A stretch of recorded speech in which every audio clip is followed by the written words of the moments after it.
como cada componente, de lo que tendría que hablar algún ingeniero, y hay muchas disciplinas que intervienen en este tipo de etapas de la industrialización de los alimentos plásticos y si son tan buenos o no.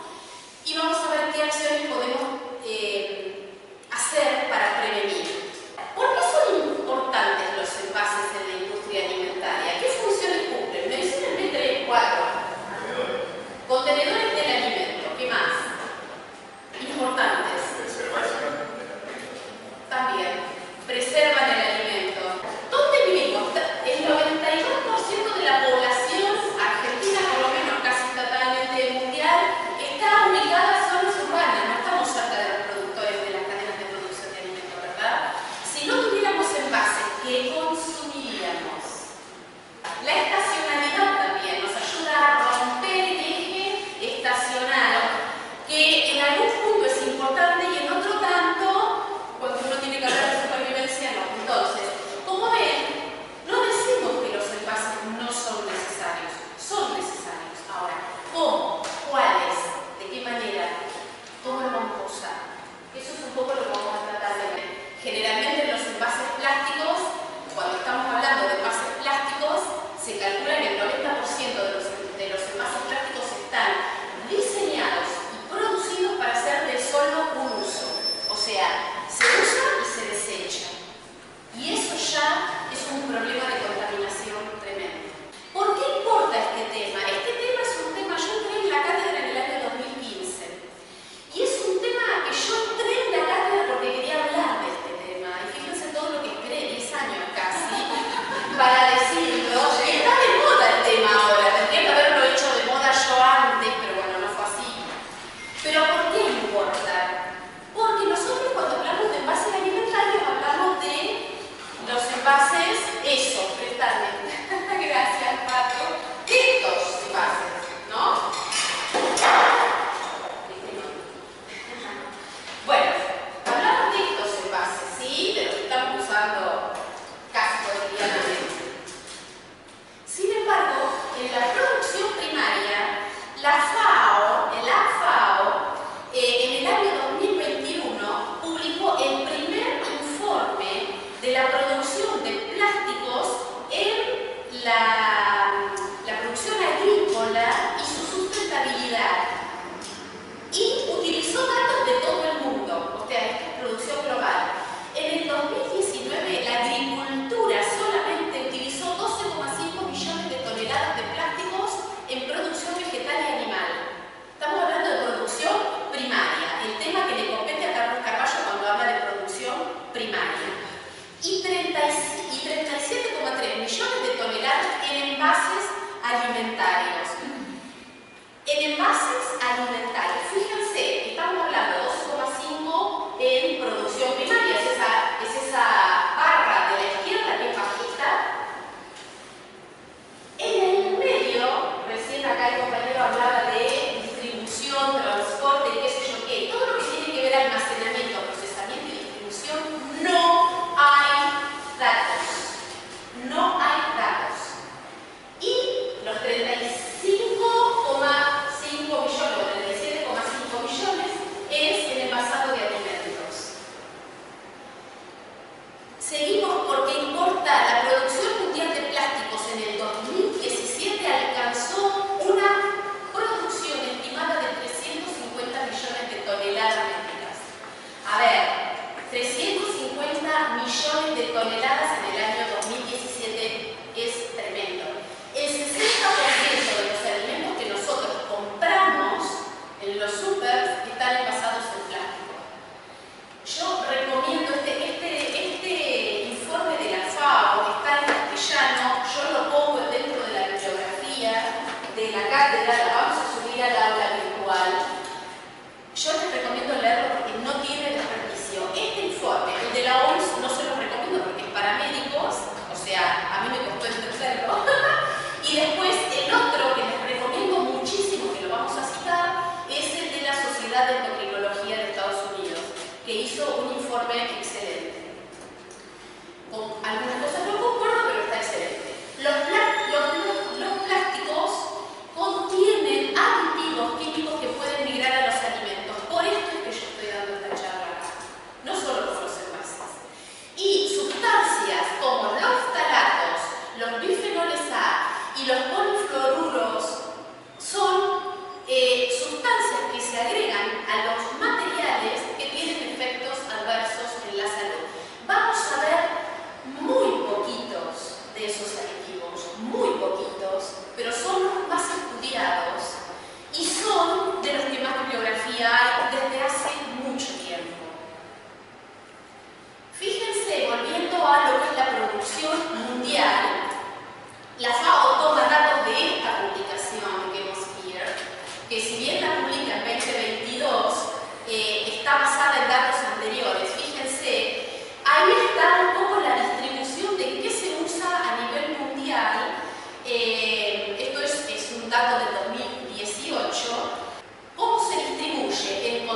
Segundo uso era cobertura, mulching, ¿no? El acolchado que se utiliza para cubrir los cultivos. El tercer, silos, que en nuestro país debe estar segundo, se me ocurrió primero, silos, bolsas. Y el cuarto, todo lo que es tubería, cañería, riego y todo eso, ¿no? Bueno, seguimos. ¿Por qué queremos poner la alarma?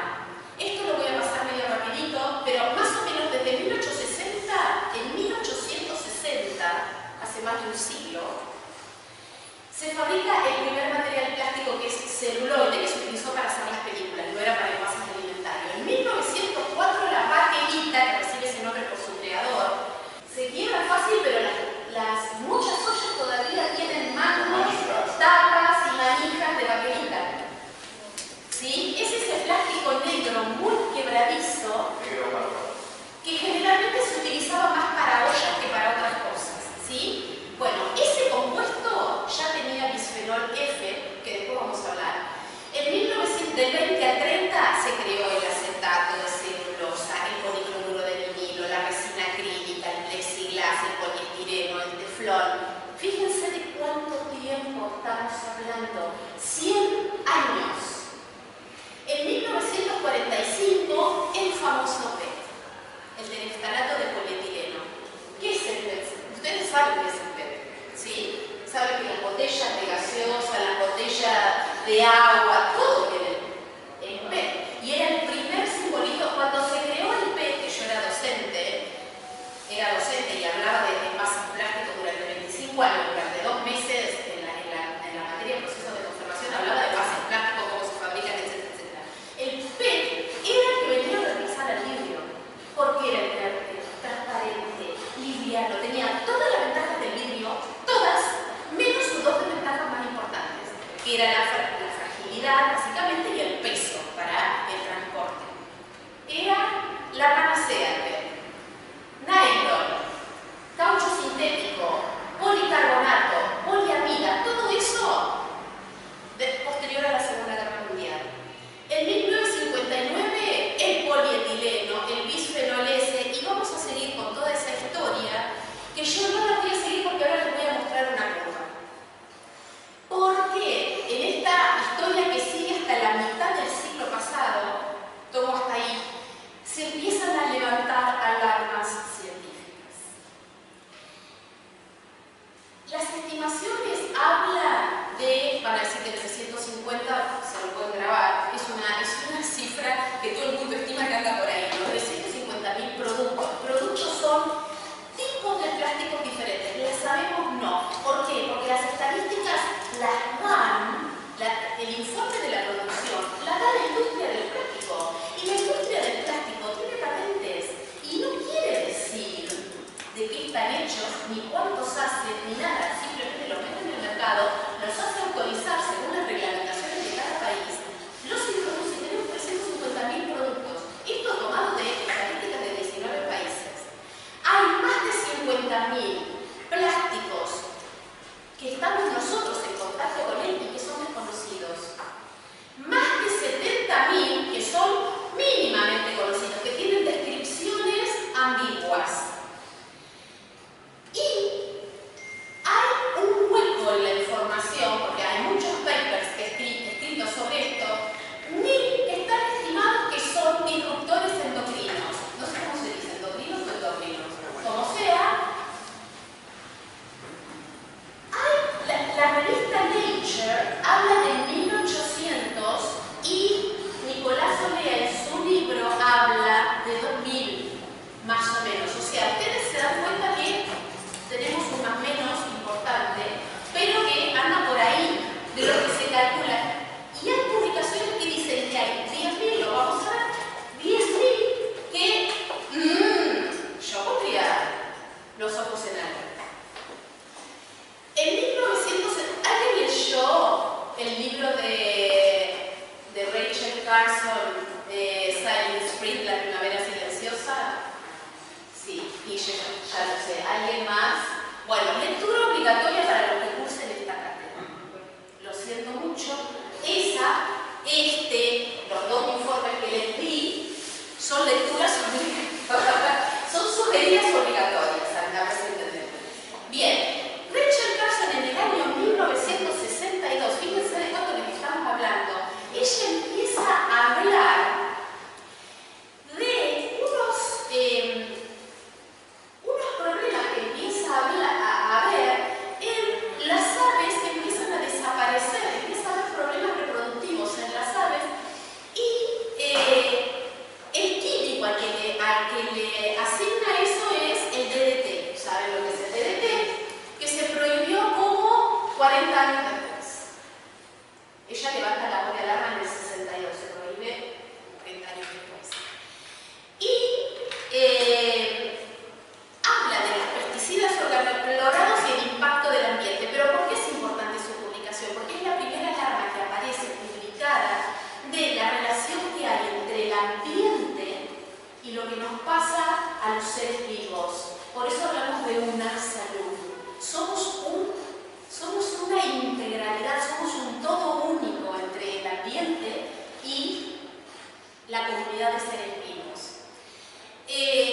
En 1991, ahora vamos a hablar de otra alarma científica súper importante que la produce Theo Colborn, que es una bioquímica, no, médica, no, zoóloga, que hizo una conferencia en Wisconsin, Estados Unidos, a la que convocó a médicos, bioquímicos, biólogos, zoólogos, endocrinólogos no había, bueno, no sé, una serie de profesiones, inclusive odontólogos, después se van a enterar por qué, y los puso en alerta con respecto a que había unos compuestos en el ambiente que interrumpían el funcionamiento de las hormonas y así ella estudió en el mundo marino, ¿no? Ella estudió, a ver si les suenan,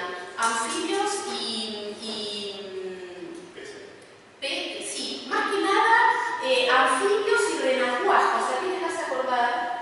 Si lo escucharon a Carlos Carrasco. Andrés Carrasco, exactamente. Bueno, ella no tuvo los problemas que tuvo Andrés Carrasco. Andrés Carrasco fue bastante escuchada por su comunidad científica y eso ayudó a que en el año 91 se acuñara el término disruptores o perturbadores endócrinos y se empezaran a estudiar esos compuestos químicos como interruptores del proceso natural de las hormonas. Es a partir de esa alarma que se genera la EPA en Estados Unidos. Ojo con las alarmas científicas. La EPA es la Agencia de Protección Ambiental de los Estados Unidos. Y luego de eso, no, perdón, la EPA se genera a partir de la denuncia de Rachel Carson. Y el concepto de disruptores a partir de la conferencia esta, que se empieza a hablar de xenoestrógenos.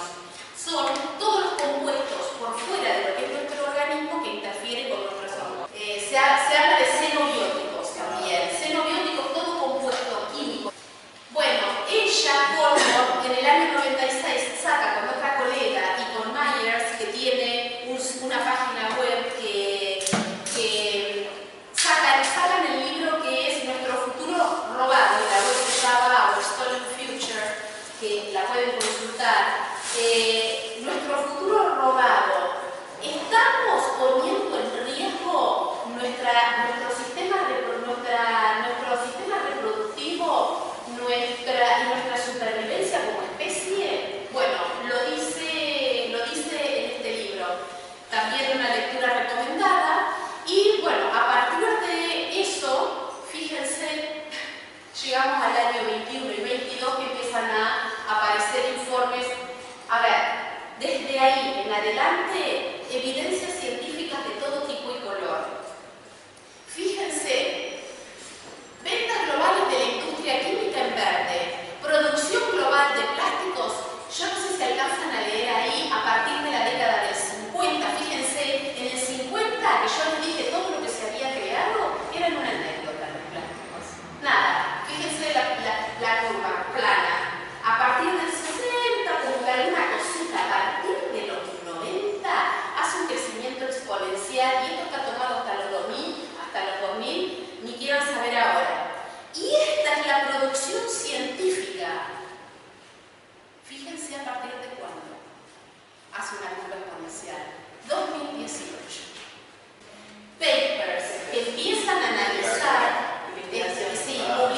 publicaciones científicas que empiezan a analizar en profundidad cómo funcionan determinados compuestos que están en los distintos envases plásticos, pero se enfocan en lo que empiezan a sospecharse como que son tóxicos y se enfocan en muy poquitos, hay montones que no se enfocan, que si uno busca información no hay.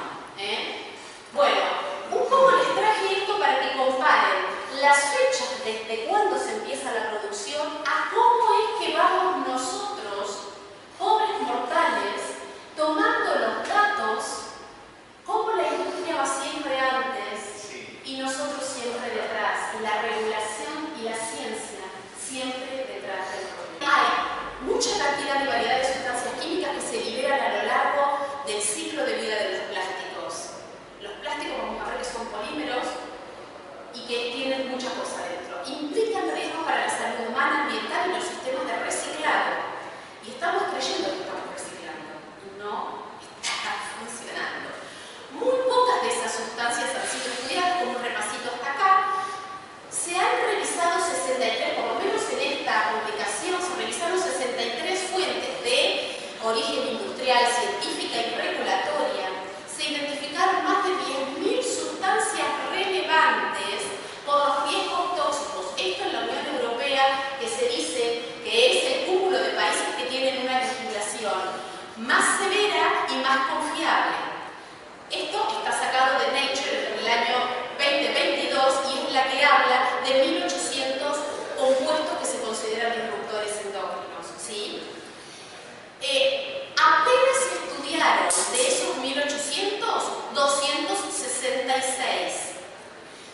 No hay regulaciones adecuadas en muchos países. Hay 1.327 sustancias que no están bien reguladas, de las que se conocen, ¿sí? Plásticos en contacto con alimentos y medicamentos que están aprobados, se conocen unos 904. Tomen dimensión de las distintas cifras, ¿sí? La realidad es que hay poca información disponible estadística sobre la producción, el consumo, los riesgos y los usos. Vamos a ver. Materiales plásticos. ¿Qué son? ¿Cómo están compuestos? ¿Cuáles son? ¿Cuáles conocemos? Hay un grupo muy importante que es el grupo de las poliolefinas y los polivinilos, que seguramente los escucharon nombrar. Díganme si no, sí. El polietileno, el polipropileno, la goma Eva que le ponemos en el suelo en los jardines de infantes, en las plazas, en los parques a los niños para que jueguen y se caigan y no se lastimen. El poliestireno, ¿les suena? Ahí metemos el dulce de leche, la crema en el poliestireno, montones de productos grasos. Después vamos a ver. Bueno, polifluorovirideno, después el politetrafluoretileno, y los PFA que ya les mencioné en la primera placa, son disruptores endocrinos. El PET, que ya lo mencioné, el policarbonato, ¿en qué conocemos el policarbonato? Sí, hay todo, todo esto son transparentes.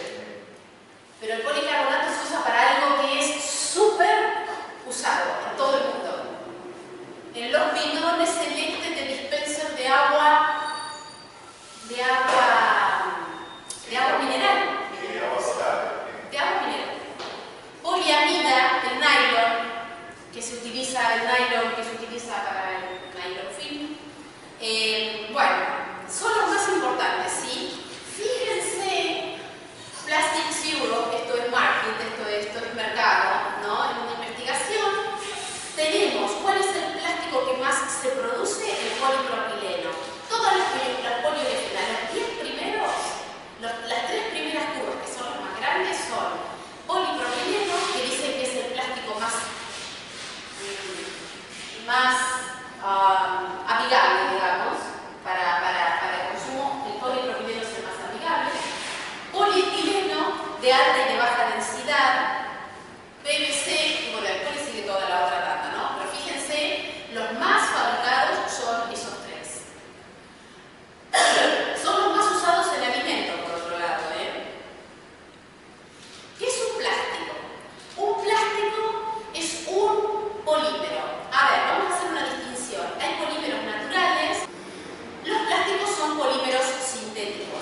polímero es una estructura de alto peso molecular formada hecho de cadenas largas que están formadas por unidades básicas que se denominan monómeros. Monómeros que son como partes de una cosa. El mono es un material y mero es la parte, ¿sí? Eso forma un polímero, muchos de esas partes. Es una cadena larga formada por muchas unidades. Ahí las ven, ¿no? Mero es esa partecita, que eso es un etileno, por ejemplo. Arriba tiene la estructura de un polipropileno.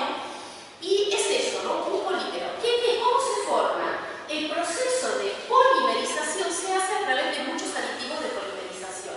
Esos aditivos que se le ponen a los envases se le ponen para darle características mecánicas, físicas, estructurales, químicas, flexibilidad, transparencia, coloración por metales pesados, resistencia a las grasas, resistencia al fuego, al calor.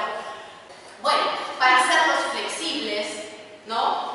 Los talatos que se le ponen les da flexibilidad. Para hacer films puede haber plásticos rígidos, semirrígidos o flexibles.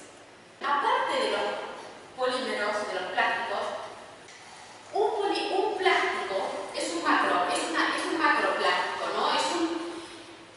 Es una sustancia que tiene más de 25 milímetros de diámetro, de espesor, de diámetro o de espesor, y es una macromolécula, ¿sí? Pero tenemos mesoplásticos que van entre 5 y 25 milímetros y microplásticos. El concepto microplástico hace 20 años que se acuñó y tienen menos de 5 milímetros de diámetro, ¿sí? Y el nanoplástico tiene menos de 0,1 micrómetro. Un micrón es 1 sobre 1000 milímetros. No los vemos. Los micro y los nanoplásticos están en todos lados y empiezan a preocupar muchísimo ahora porque los descubrieron en el estómago de una ballena varada en no sé qué playa que tenía 18 kilos de microplásticos en su estómago, ¿no? 18 kilos.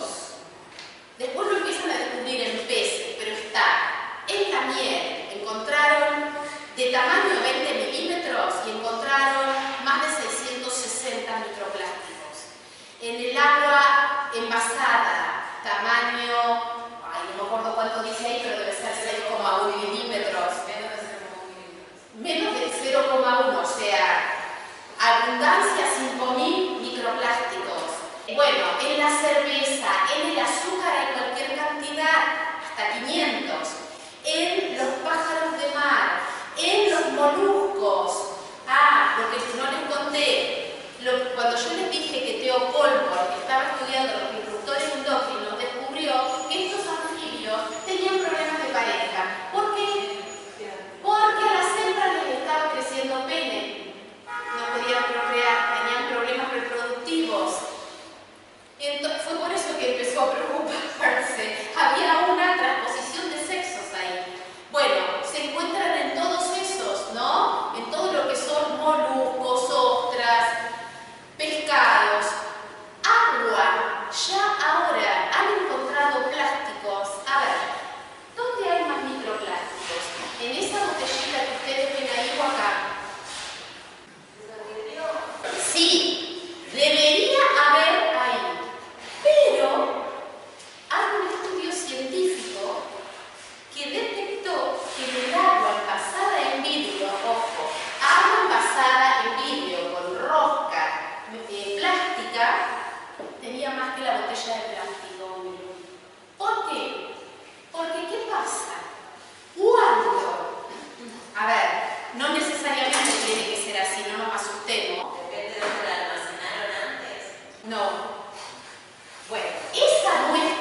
el contacto del agua se degrada más rápido. Exactamente, pasaban más microplásticos y sustancias proteicas derivadas del material plástico al agua envasada en botella de... Eso asustó, entonces analizaron la tapa. Ahora, ¿qué pasa con los microplásticos? Esta agua, bueno, esta agua está filtrada, esta agua no debería tener plásticos, o sea, una buena cosa es tener filtros que tampoco garantizan, a ver, es mucha info. La ciencia dice una cosa, la regulación dice otra cosa, los estados dicen otra cosa. Veremos en el futuro. ¿Estamos comprometiendo nuestro futuro? Puede ser que sí. A ver, vamos por partes.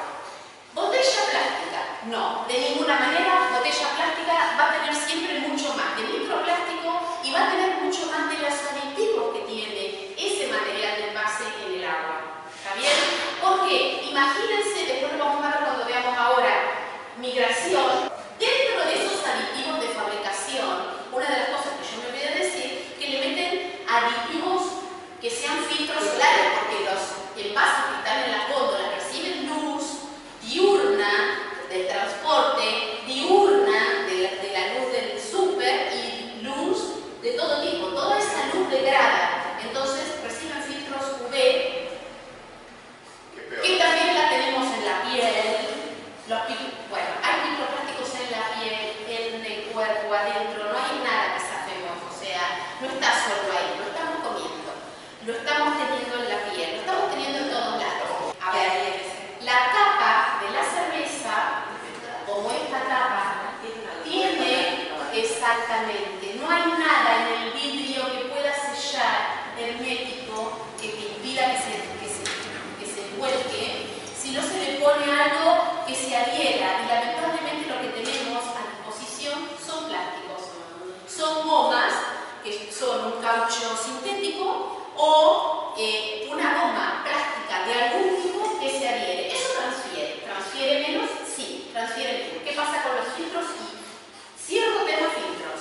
Los filtros son todo un tema, porque si van a usar un filtro, que sea un filtro que, a ver, por lo menos que no tenga nanopartículas, después qué sé yo que lo van a poner adentro, pero que no tenga nanopartículas. ¿Está claro? No tenga nanopartículas, después le van a meter montones de cosas y algunas cosas son plásticas. Entonces, no hay garantías, pero bueno, un filtro de ultrafiltración y oposición inversa debería retener esas membranas. Pero si le ponen nanopartículas sonamos. Por eso no sabemos qué estamos, o sea, bueno, pero además, fíjense que dice ahí groundwater, o sea, quiere decir que el agua subterránea tiene partículas de plástico. ¿Por qué? Porque la tierra ya está saturada de partículas plásticas. ¿Sí? La sal de mesa, ¿saben cuánto encontraron? ¿Cuánto dice ahí que no me acuerdo algo de miles? 13.629 microplásticos. El arroz, el azúcar. Malas noticias. Les estaba diciendo que la tenemos en la piel. ¿Por qué? Porque las cremas que nos ponemos tienen esferas, microesferas plásticas que sirven para el pulido, la pasta de dientes, por eso estaban los odontólogos. A ver, sí, se prohibieron, las microesferas se prohibieron para el pulido y para la pasta dental. Pero, por ejemplo, nosotros tenemos una legislación que copia bastante la Unión Europea. Muy bien por nosotros. El Código Alimentario Argentino es uno de los mejores códigos, toma el Códex Alimentarius, pero toma regulaciones bastante estrictas. ¿Problema? ¿Cuál es el problema? ¿Qué fiscalización tenemos en Argentina? Hablando de la piel, más allá del punto de vista de los tatuajes, más allá de lo médico que implica el sedimento de esa tinta sobre la dermis, la transformación y todo eso, lo que se utiliza como, digamos, tinta para ese tatuaje tiene perspectivas pesadas. Para empezar, generalmente usan jeringas. Vamos al médico, medicina, esto no tiene nada que ver conmigo, pero corregime Adela, el suero, la jeringa, donde nos Polyjet, es todo plástico, y las soluciones, por más que sea una solución fisiológica, es una solución viva, una solución salina, una solución que tiene cosas, puedes, bueno, no sé. Estamos rodeados. A ver, si tenemos que empezar a limpiar, tenemos que empezar a limpiar de todos lados. Se descubrió esta Nature Medicine, no estamos hablando de cualquier publicación, estamos hablando de la publicación más citada, la revista más citada en el mundo y la más prestigiosa del mundo. En el 2025 publicó que los nanoplásticos están en el cerebro humano en mayor cantidad que en los riñones y en el hígado,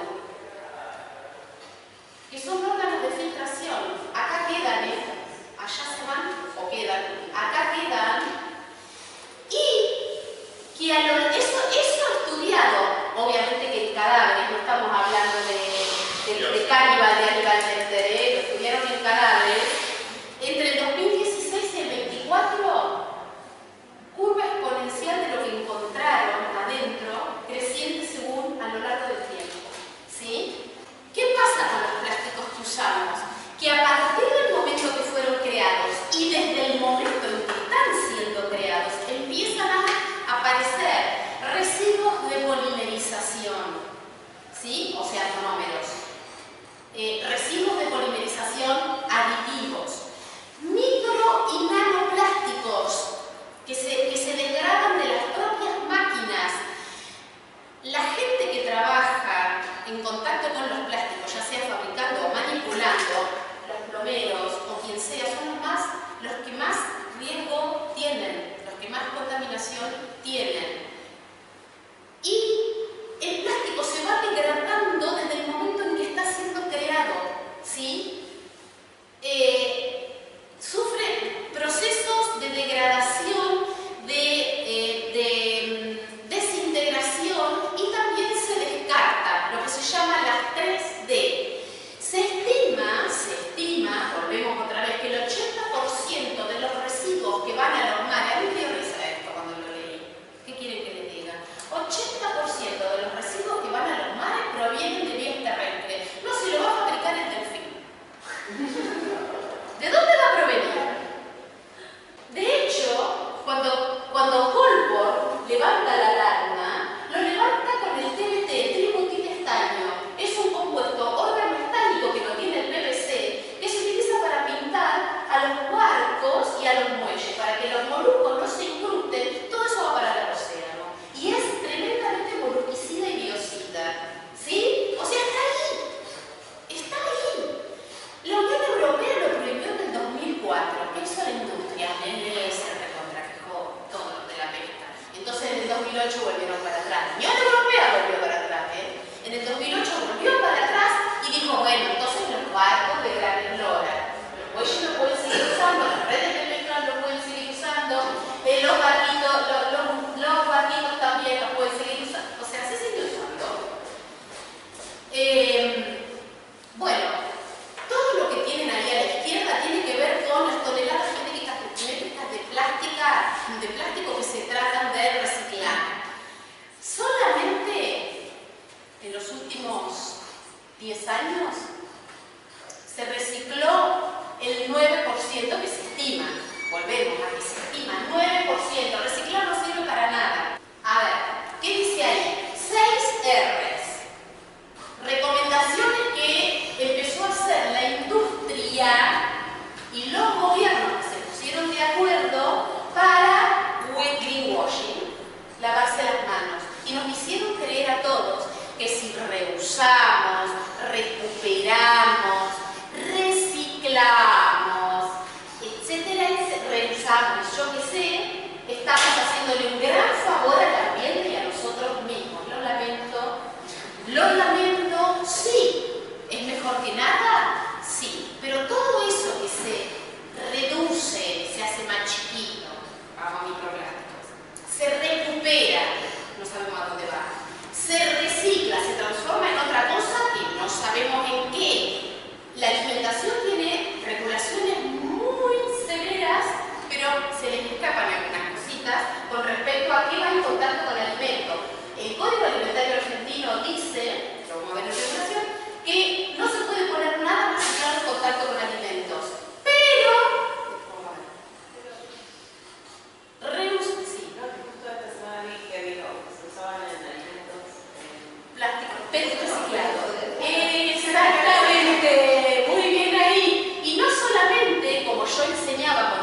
cuando daba envases, no solamente en un proceso de coextrusión en el que se pone una capa externa, estamos hablando de espesores de una botella, o sea, imagínense,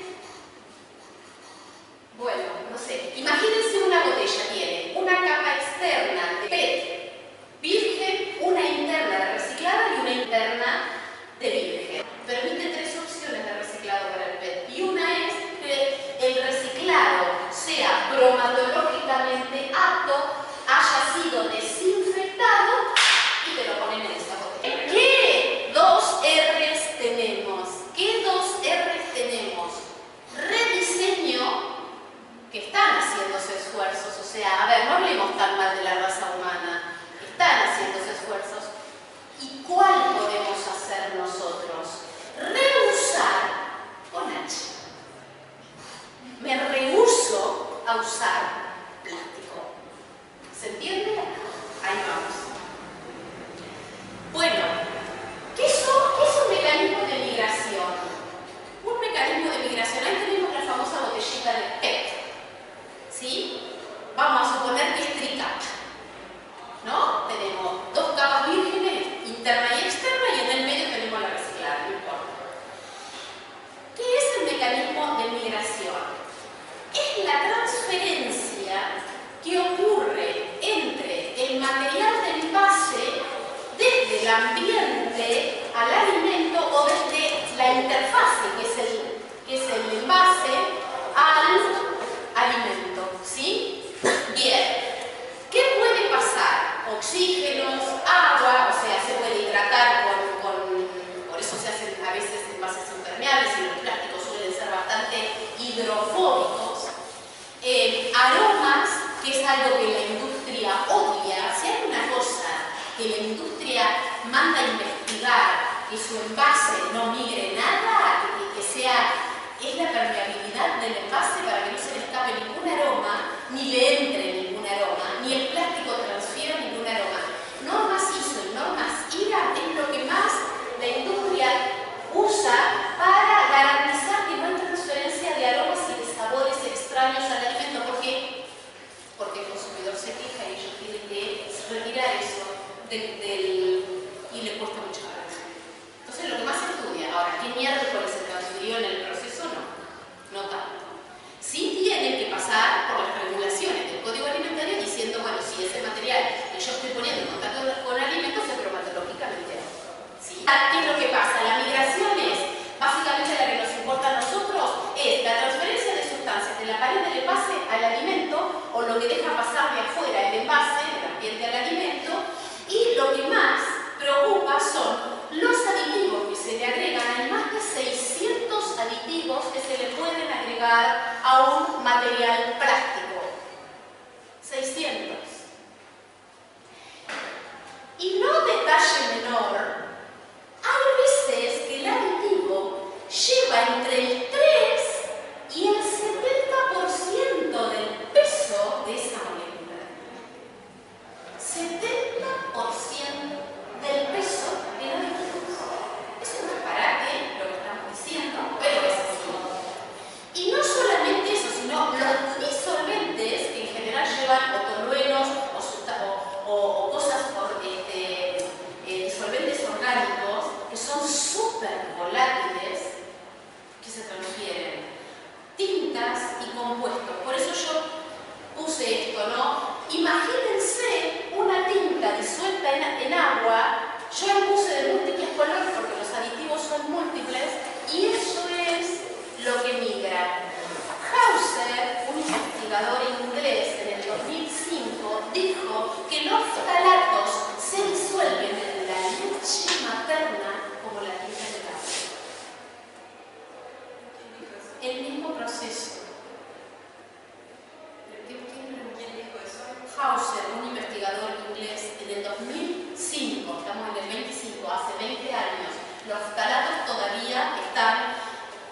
De hecho, lo recomiendo a Nicolás Olea, y le voy a decir, síganlo en Instagram, porque es Nicolás Olea 22, creo, porque se transformó de investigador, es un capo, pero se transformó, yo le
¿sí? El espesor, cuanto más grueso es una bandeja o una lata, cuanto más grueso, menor es la migración.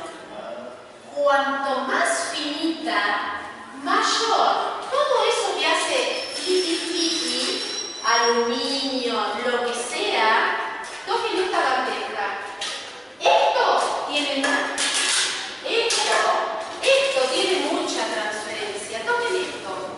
Todo esto, cuanto más finita, porque van a tocar bandejitas de esta que le ponen un pollo caliente con las papas fritas en una roticería, van a encontrar, bueno, superficie, temperatura. Cuando a altas temperaturas aumenta un 55% la transferencia. No es lo mismo frío que caliente. Si yo voy a meter algo en el microondas, por favor, en nada que sea plástico, no importa qué les hayan dicho, qué diga la etiqueta, no importa. No tapen nada, no pongan nada que no sea cerámica, porcelana o vidrio indestapado. Bueno, 55% más de migración si meto algo en el microondas o como lo tengo con temperatura. La naturaleza química del material del envase, o sea, cómo está conformado ese envase, qué aditivos tiene, qué polímeros tiene, cuántos monómeros residuales tiene, es muy importante.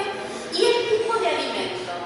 Súper importante tipo de alimento. ¿Qué estoy diciendo acá? Si es ácido, tiene mayor posibilidades de que se migre. Esa bandeja grande, ¿a vos te parece que es fina? Grasa. Fíjense que dice acá, exceso de grasas totales. Metan la mano y ya ven si tiene grasa. Yo les digo por qué. Bueno, tipo de alimento. Alimento ácido absorbe más las sustancias. Ayuda a degradar, o sea que pasa al alimento. Hay mayor transferencia. Chupa más la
la máxima cantidad posible que se puede encontrar, esa migración global.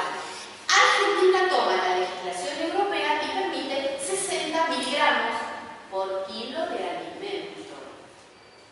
60 miligramos totales de sustancias plásticas por kilo de alimento.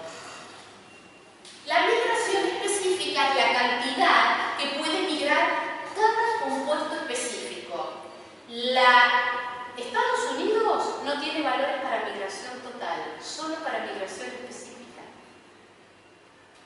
Nosotros tenemos mejor regulación que Estados Unidos, con una pequeña diferencia que ya dijimos, Estados Unidos tiene organismos de fiscalización y tiene plata para fiscalizar. Nosotros no. Pero Estados Unidos para compuestos tóxicos específicos. No, sí, cada compuesto específico. Claro, o sea, como que se hace foco en los tóxicos. ¿Sabes lo que te está diciendo la migración específica? Que si un organismo fiscalizador encuentra 0,1 miligramos de bisfenol A en el agua, dice que está bien porque es poquito. ¿Por qué es poquito? Porque no te va a hacer mal, que a esa cantidad no te va a hacer daño. Esa cantidad no es suficiente para ocasionar un daño. Eso es lo que dice la migración específica, es la cantidad que puede migrar que esté permitida por el código. Nada más. Pero claro, si migra esa, si migra otra y llegan a 60 miligramos por kilo, y la migración global, el INTI determina migración global y migración específica de los compuestos que la industria le pide, no que la Armada le pide. Y no sé qué está haciendo. Y ahora no está, el Armada no está pidiendo nada y el INTI tampoco está analizando nada, a menos que la industria le pida y se lo pague. ¿Cuáles son los tóxicos comunes que van del envase al alimento? Los más estudiados, bisfenol A. Bisfenol A se encontró en el policarbonato de los peces de agua. Se encontró en los biberones de bebé que ahora están prohibidos. Se prohibieron en el año, si no me recuerdo mal, 2005 en la Unión Europea, pero no se prohibieron en las resinas epoxídicas que se le ponen a los envases de hojalata y a los envases de aluminio para evitar que los plásticos estén, para evitar que el metal esté en contacto con el alimento, porque no puede ni el aluminio ni el acero estar en contacto directo con el alimento. Hay restricciones para el estadio. La hojalata, tendría que hablar de la hojalata, es un capítulo de la hojalata, pero bueno, antes la hojalata y el tomate enlatado venía en hojalata libre, bárbaro, genial. Si consiguen eso, compren. Mejor que esto, toda la vida. Ni a muy bueno. Adela tiene 7 capas. 7. Y Tetra Pak, cuando inventa el Tetra Pak, el Tetrabric es uno de los modelitos, inventa simultáneamente el proceso de recuperación para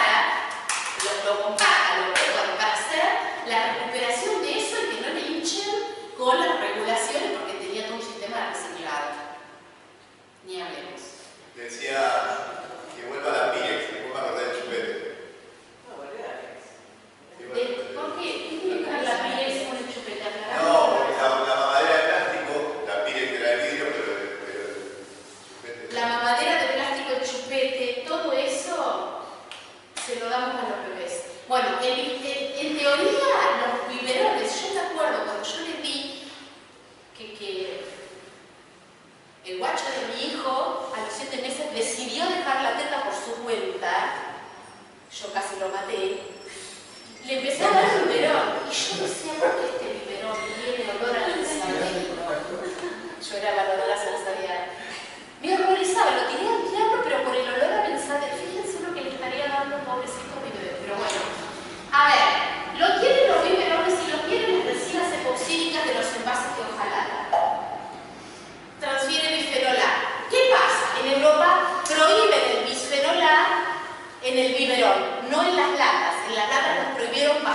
después, ¿qué hizo la industria? Los reemplazó. ¿Por cuál? Por bisfenol S, por bisfenol F, por bisfenol D, que ahora, 2024, 2025, adivinen qué. Glifosato o glufosinato. ¿Les suena?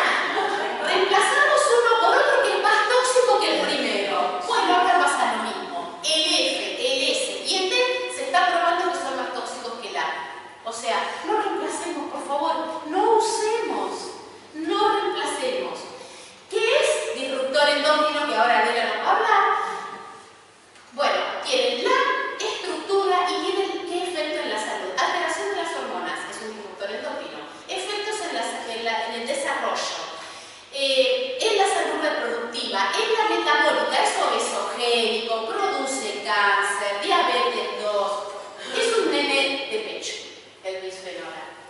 Los ftalatos, segundo, pero primero, dentro de los más, el bisfenol A y los ftalatos son los dos más estudiados. No se quedan atrás otros, pero bueno, a ver. Afectan ese. ¿Dónde están los ftalatos? En todos lados y en la cosmética. Fíjense que pongo potes de la miel, pote de miel, en los potecitos de las cremas de plástico. Chao. Crema que viene en plástico. Chao. Hagan limpieza. En los perfumes, nos encantan a las mujeres los perfumes, ¿o no? Bueno, compuesto que usted lean las etiquetas. Esto, primera norma en cátedra de soberanía alimentaria. Lean etiquetas de todo, de los perfumes también, de cualquier compuesto de los productos de limpieza donde diga perfume, no lo usan. ¿Por qué? Donde dice perfume es una marca registrada que tiene hasta 3.000 compuestos químicos desconocidos. ¿Por qué? Porque es una patente. No se quiere que se sepa cómo es esa fórmula. ¿Está aprobado? Por supuesto que sí. No hay ninguna exigencia. Decime en qué perfume te dice de qué está compuesto ese perfume. Nunca leí el etiqueta de perfume. Bueno, lean la etiqueta, chicas. Lean la etiqueta. Solo lo pagan. Donde diga perfume. Se da cuenta que de lo barato busca la etiqueta, de lo más caro ni se fija. No, chicos, lo más barato es caro para la salud. No, pero digo, con algo barato la gente mira la etiqueta, el perfume que nadie se fija ni siquiera si tiene.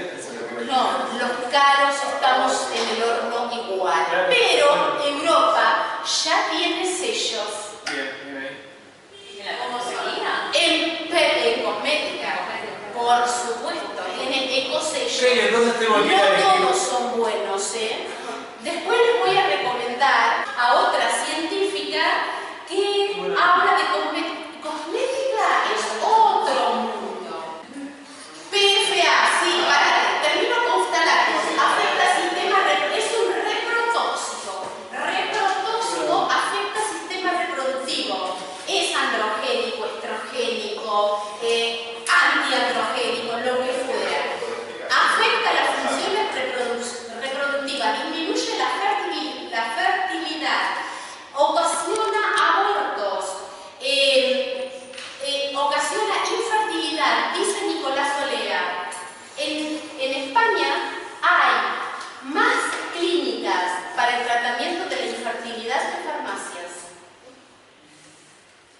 Pubertad precoz, PFAs, perfluorados. Ahí vamos. ¿Qué preguntaste? Perflor. Los perfluorados, polifluorados, tetralomuros, los perbromados. Quiere decir, fíjense en esa molécula, todo eso está lleno de todos los halogenados,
rosado, o si está, o cerámica, hay sartenes de acero, bueno, después lo vamos a ver, porque vamos a ver las alternativas. Hay alguna forma de zafar, tenemos más o menos. Bueno, produce inmunotoxicidad. Es neurotóxico, los perfluorados, el teflón es neurotóxico, está acá. Estoy pensando en ir al imposible que me digan. Bueno, si yo logro dos cosas hoy acá, yo vine con un objetivo acá, nada más, porque no creo que la vaya a poder hacer, porque a mí, me pone mi angustia, me pone de mal humor. Si yo salgo con dos objetivos cumplidos, una es que sean voces de dispersión, que le digan a todo el mundo esto, y la otra, que vayan a su casa y empiecen una política de descartar el plástico y se lo cuenten a su mamá, a su hermana, a su prima, a su amiga, a su vecino. Yo ya me siento feliz que eso pase. ¿Está claro? Sobre todo si van a quedar embarazadas, si acaban de tener un bebé o si están creando un hijo. Bien, perfluorados. Hay cualquier cantidad de perfluorados. ¿Dónde están los perfluorados? Están todo lo que sea antiadherente. Todo lo que sea antiadherente. ¿Qué les mostré hoy? Esto. Este plástico, que la grasa no se adhiere al plástico. Ah, chicos, esto tiene un perfluorado. El teflón tiene un perfluorado. El papel pantalla que usamos para hacer los bizcochitos tiene un perfluorado. La silicona, linda la silicona. Tiene dimeticona 4 y dimeticona 5. Retóxicas. Si ustedes buscan en las redes y buscan la silicona, les va a decir que sí, que la calienten porque hay siliconas de buena calidad y siliconas de mala calidad. Yo no usaría silicona. ¿Por qué? Porque meto un buñuelo en el horno para que no se me pegue. Déjense de joder, metan un pozo de hierro. Un molde de hierro. Yo prefiero hasta el aluminio, pero no esto. A ver si lo ponemos. Madre, viene la budinera, vienen todas las cosas del tema. Sí.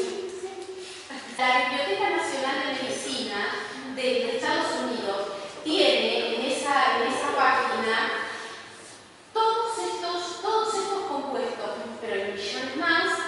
Tiene los nombres, la descripción, qué riesgos ocasionan, qué propiedades, farmacológicamente cómo actúan, bioquímicamente cómo actúan, qué toxicidad tienen, para qué se usan, cuáles son las interacciones entre sí con otros compuestos, cómo los clasifica la EPA y si tienen o no patente. O sea, esto está sacado de ahí.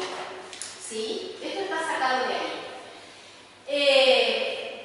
Estábamos hablando del perfluorado, de PFA y mercurio. Hay cualquier cantidad de perfluorados diferentes, muchísimos. Es neurotóxico. Es COP. ¿Qué es COP? Es un compuesto orgánico persistente. Quiere decir que dentro de 30, ya lo tenemos en el cuerpo, dentro de 30, lo van a prohibir hoy, dentro de 30 años nos lo van a encontrar. Como al DDT, como al glifosato. No al glifosato, capaz que al AMPA, porque el glifosato se puede degradar. Compuestos orgánicos persistentes están en todos lados y quedan. Cero biótico, es lo que decíamos hoy. Y se utiliza como retardante de llama. Es re importante que sepan esto. Los perfluorados están en todas partes en nuestro hogar. En las telas que le compramos a los niños para la cama de los bebés, porque tienen retardantes de llama para que no se incendie la cuna del bebé.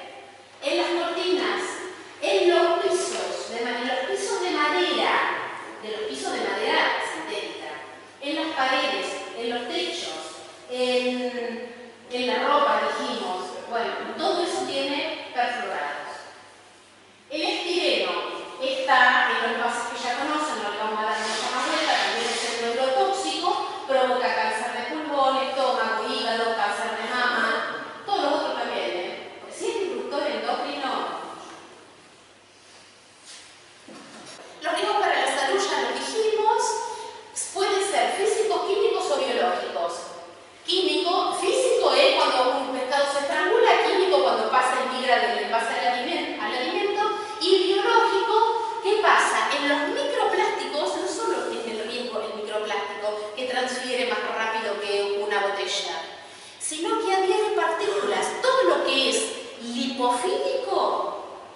compuesto orgánico persistente son lipofílicos, volátiles, se adhieren a los microplásticos y pasan a las matrices biológicas, bacterias, microorganismos, y está el efecto combinado de los tres procesos. Está en agua, alimentos, aire, suelo, productos de consumo, todo esto son ubicuos, persistentes, de exposiciones globales en nuestros cuerpos y en todos los sistemas.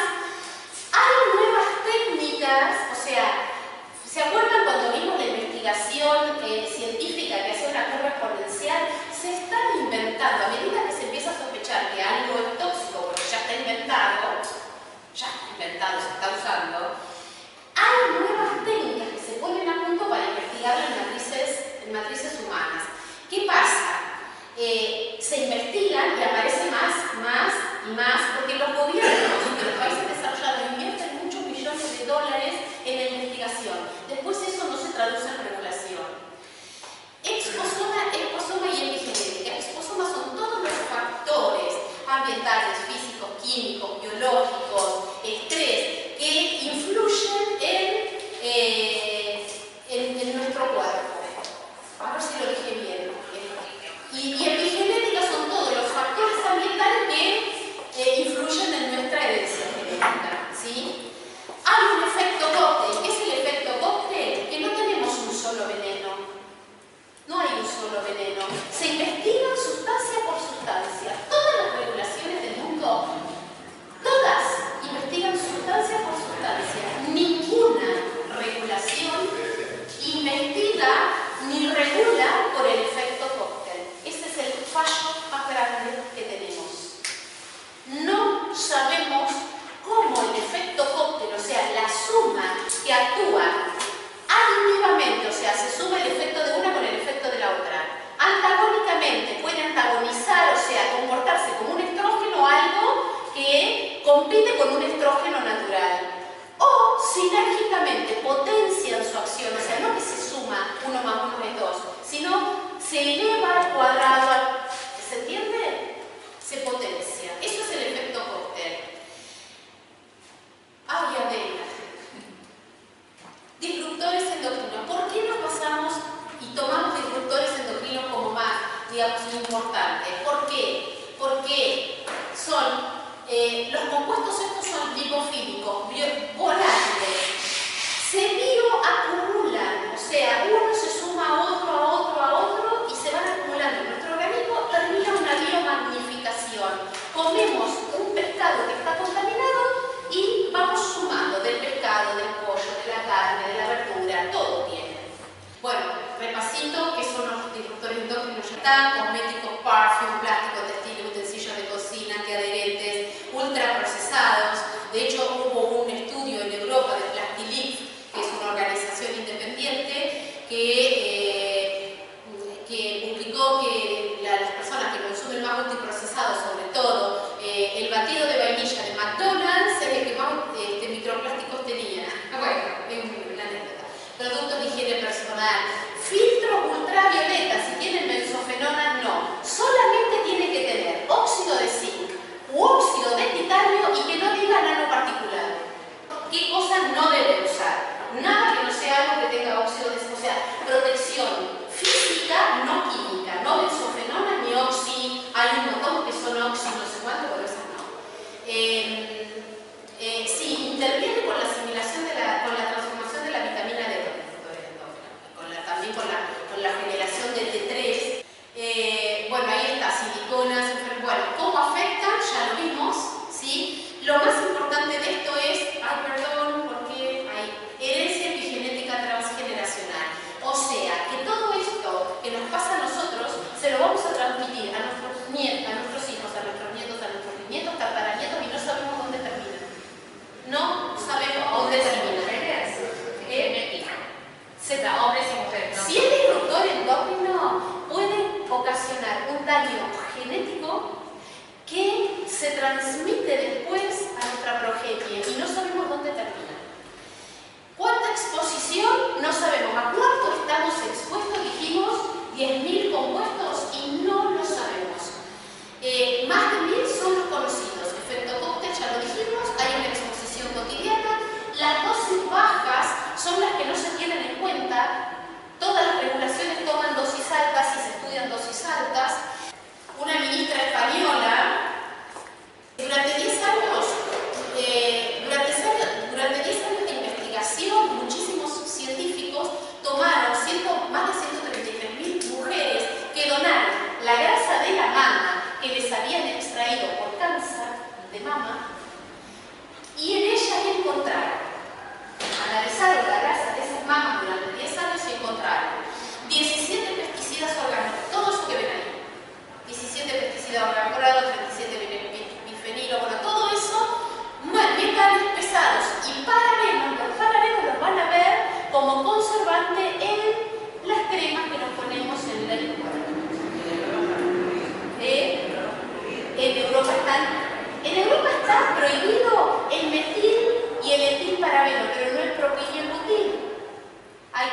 Bueno, ¿quiénes son las personas más vulnerables?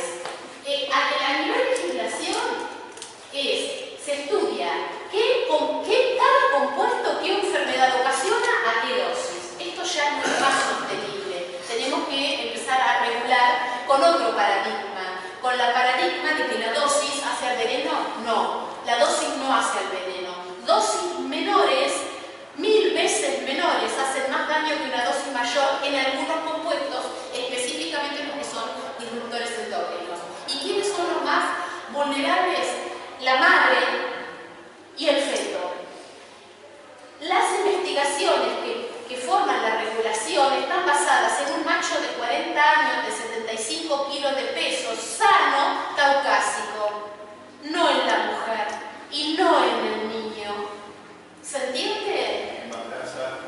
Nosotros tenemos más grasa y tenemos mamas que los hombres, o sea, los hombres también pueden tener grasa de mama, pero nosotros somos mucho más vulnerables. Y hay un dicho que se está poniendo, yo no quiero que me curen el cáncer, quiero no tenerlo.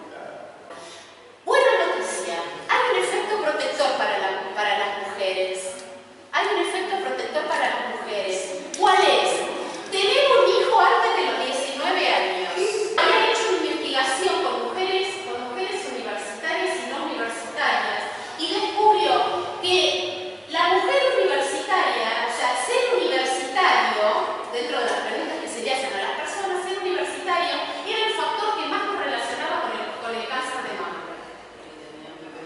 Entonces empezaron a decir, pero no, ¿cómo estudiar para provocar cáncer de mama por el estrés? Empezaron a pensar. No, era por esto, porque tardaban en tener hijos, no tenían hijos y no daban de mamar. Por eso. Entonces, un hijo antes de los 19, tener más de 5 hijos y 36 meses de lactancia sumados, porque los 2 hijos, es un efecto protector. Mala noticia.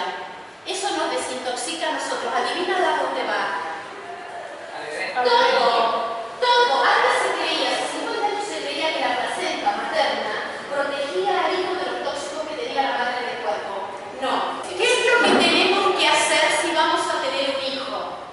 Hay una regla que es la de los 1000 días. 1000 días.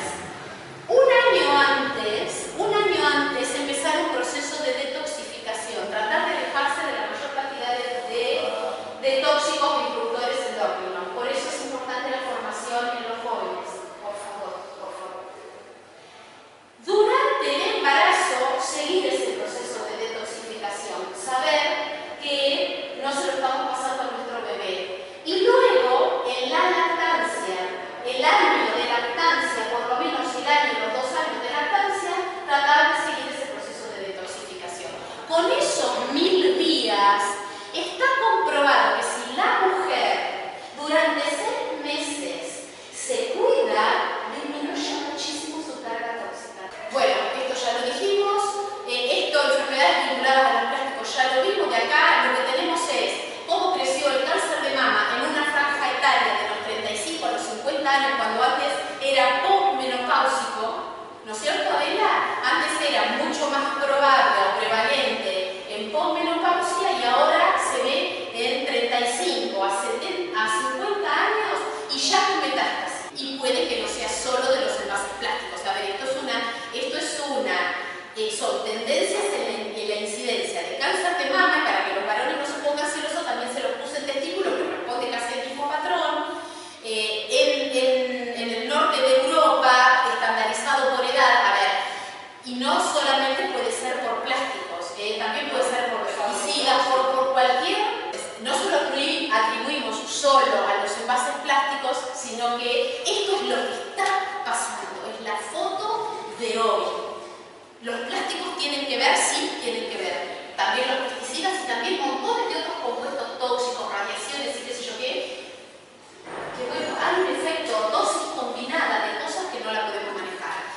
Es probable que no haya una dosis segura de disruptores endócrinos. ¿Por qué? Porque muchos disruptores endócrinos están respondiendo a esto. ¿La dosis hace al veneno? No hay una dosis monotónica. Monotónica quiere decir una respuesta lineal que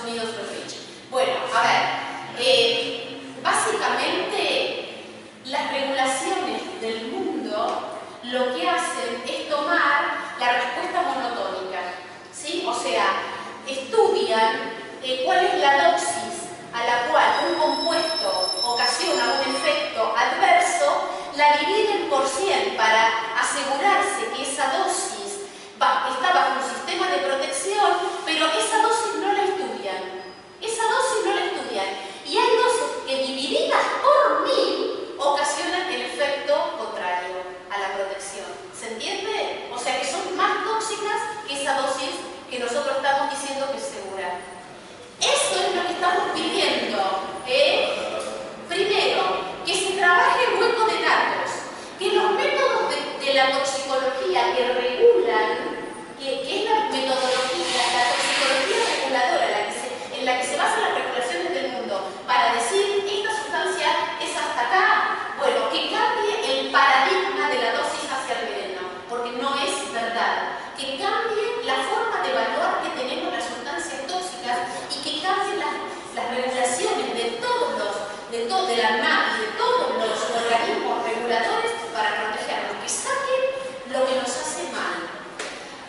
Hay nuevos químicos sin estudios suficientes. Hablamos del bisfenol A. Bueno, ya hay pruebas de que el bisfenol S, el bisfenol D y el bisfenol F son más tóxicos, como el glufosinato se está probando ahora que es más tóxico que el glifosato. Entonces, cambiemos la regulación, ¿sí? Esto no lo vamos a decir. Hay biomateriales, hay reemplazo de los polímeros estos con polímeros naturales, sí, pero les ponen los mismos aditivos que a los otros polímeros. Así que hay que seguir investigando. Y alternativas. ¿Cuáles son seguras? Acero inoxidable de buena calidad, básicamente es bastante más inerte. El hierro en contacto con alimentos no, pero sí si está con el hierro enlosado, ¿sí? O el hierro que tiene una película de cerámica, ¿sí? La cerámica, la porcelana. Tendría para hablar con esto, de cerámica y de porcelana. De porcelana no voy a decir nada. De cerámica, ojo de dónde sale la arcilla con la que se fabrica esa cerámica. Porque yo me estoy haciendo mis cosas de cerámica, pero no hace mucho leí que los esmaltes con los cuales yo hago impermeable mi cerámica, que yo voy a meter un alimento ahí, puede tener tóxicos. O sea, y la cerámica, yo qué sé qué metales pesados tiene, porque la arcilla, a ver, la estamos extrayendo de las cuencas argentinas y el suelo argentino tiene agrotóxicos y metales pesados. O sea, hay bastante. Vidrio, amo el vidrio. Lo dije en un taller y lo voy a seguir diciendo. Lamentablemente no podemos zafar de los cierres. Lo que yo recomiendo es tratar de que el contenido esté lo menos en contacto posible con lo que usamos como tabas. ¿Sí? Sólido, frío y chao. A ver, reciclado. Busquen en los envases, este dice polipropileno y dice 3. Y entonces esto se puede reciclar. ¿Le voy a querer creer? Sí, le voy a tratar de querer creer, porque ninguna de las otras cosas que yo veo tiene símbolo de reciclado. Los laminados no se reciclan. Esto tiene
Pongámosle. Poliestireno, eviten. Y el 7 es el policarbonato, en los bisfenoles A, S, D, F, ftalato, todo está en el. Cuando tiene 0,7, huyan. Hay ya sellos en Europa que dice libre de BPA, libre de ftalatos, símbolos de reciclaje. Busquen eso. No hay garantía, pero busquen eso. No hay acá. ¿Hay plásticos seguros? Sí, ya les digo, van a decir que las siliconas son seguras si las calientan antes de usarlas a 200 grados durante no sé qué, no sé cuánto. Bueno, si quieren arriesgar, ¿cómo reducimos la exposición? Cambiando los hábitos, como siempre, ¿no? Mantener un estilo de vida saludable, una dieta equilibrada, compre local, directo del productor, cocine en su casa. Evitar calentar comida en recipientes plásticos, evite comida enlatada, evite cosméticos con parabenos, triclosan, ftalatos, otros. Ollas con teflón, cartón, no hablen de los cartones, vamos al Starbucks y agarramos un cartón. Qué divino el cartón, es reciclable. Sí, no, mi amor, estamos metiendo un líquido caliente que el cartón no se moja. ¿Por qué no se moja? TFA. Tiene tetrafluoruro, tiene polibromados, polifluorado, tetrabromado, tiene lo que se le ocurre. No, pero si adentro tiene vidrio o metal, no está de fuera. Bueno, ropa y materiales no plásticos. A ver, la ropa tiene poliéster. El poliéster es PET reciclado, que no es bromatológicamente apto. Lo tenemos en contacto con la piel, nuestra piel tiene grasa, la chupa, se absorbe, va dentro del cuerpo. ¿Está claro? Entonces, busquemos ropa de algodón y si queremos estar calentitos y ponernos algo abrigado, abajo, algodón, lana de oveja, hilo natural y arriba se ponen algo plástico, pero por lo menos que lo que esté en contacto con la piel sea algodón. En el hogar, el polvo es lo que más microplásticos y nanoplásticos tiene. Esto, yo digo, lo inventó la aspiradora esa redondita que va por todos lados como un robotito que nos limpia la casa. Si se lo pueden comprar, cómprenselo, pero no importa, pasen la aspiradora antes que barrer, porque cuando barren o pónganse barbijo cuando barran. El polvo del hogar es lo que más tiene y los niños andan en el piso y son los más vulnerables. Y descalzos, y tenemos que andar descalzos en el pasto, pero no en el césped sintético. Césped sintético está lleno de microplástico. Bueno, lo de la vestimenta para terminar, no es esto food packaging, envasado de alimentos, es human packaging. Nosotros estamos revestidos de plástico, estamos empaquetados. Bueno, ver la guía que les comparto, conclusión, termino, por fin. Los plásticos son omnipresentes. Son un riesgo de seguridad alimentaria. Si son un riesgo de seguridad alimentaria, son un riesgo de soberanía alimentaria. Vayamos a la soberanía alimentaria, consumamos directo del productor, local, etc. La información es la primera herramienta para la solución. Por eso informamos. Después ustedes pueden hacer lo que quieran con lo que sabemos. Hay pocos datos estadísticos fiables. Busquemos datos, exijamos datos. Regulaciones basadas en la evidencia científica, muy pocas, hay que exigirlas. Queremos que cambien las legislaciones del mundo, queremos que cambie la toxicología reguladora. Tenemos que disminuir la producción y el consumo de envases plásticos, eliminar la obsolescencia programada, porque el plástico de un solo uso, todos los artefactos que estamos desechando, el desierto de Atacama está lleno de ropa nueva que Europa desecha porque tiene una falla. Y está lleno de computadoras y de artículos electrónicos. Eso es obsolescencia programada. La heladera, el lavarropa, todo eso. Los plásticos dentro de 1000 años van a estar en nuestra naturaleza. Y si ahora tenemos 350 millones de toneladas métricas que están tiradas, porque no se recicla nada más que el 9%, se recicla, que no sabemos a dónde mierda le va a parar, imagínense lo que va a ser dentro de 100 años esto. Esto va increyendo.